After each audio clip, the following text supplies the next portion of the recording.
Morning guys. I'm Sean, I've come up here from Bryn, nice little journey, 4.5 hours or whatever. Anyway, we're going to kind of run through the basics of this and how it all works. You've got to understand this system is incredibly simple. This, you might have heard stuff about solar thermal being completely unreliable, and it isn't. This system is as simple as it gets. It's incredibly basic. The biggest problem, most of what we're doing rather, and the biggest problem of what we have with solar thermal is the fact that the panel, the thing outside, is going to carry on absorbing heat whether we need it or not. So the second that thing gets up to temperature, this is going to tell the pump to stop. That panel, if it's in the sun, is still, or not even in the sun, even like it's in heavy cloud, it's still going to be absorbing heat. And there is a boiling point to the fluid inside it, the water-glycol mix. When that boils, it creates a ton of steam. Because it's boiling above atmospheric pressure, it's going to be boiling 150, 160 degrees. That's hot enough to damage this, and just about everything.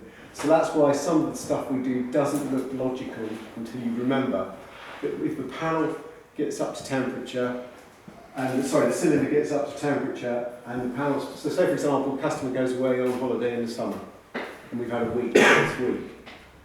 That cylinder would have got to 60 degrees yesterday, even though it's going to lose a little bit of heat, not as much as they used to, because it's an unvented cylinder. It's still going to be pretty hot the next morning, and so it might be 45, 50 degrees. Within an hour or two, the panel's going to have heated that up to 60.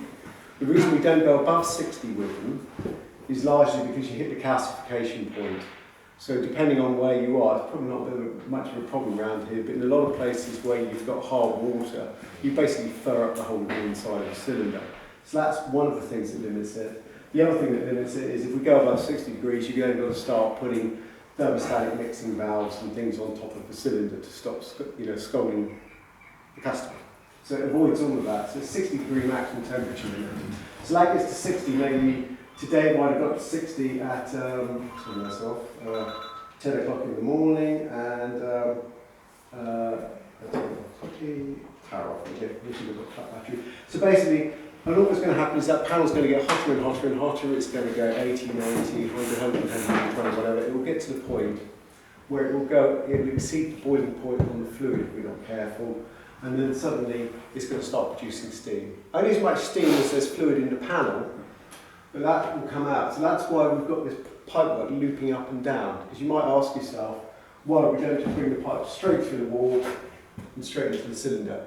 Why do we bring it all the way up and down? In fact, it's not really very well represented here, because normally what you'll do is bring it out the back of the cylinder, you'll take it down as low as you can, and then you'll bring it up and in. So here you've just got to bring it over the top, and so you haven't really got.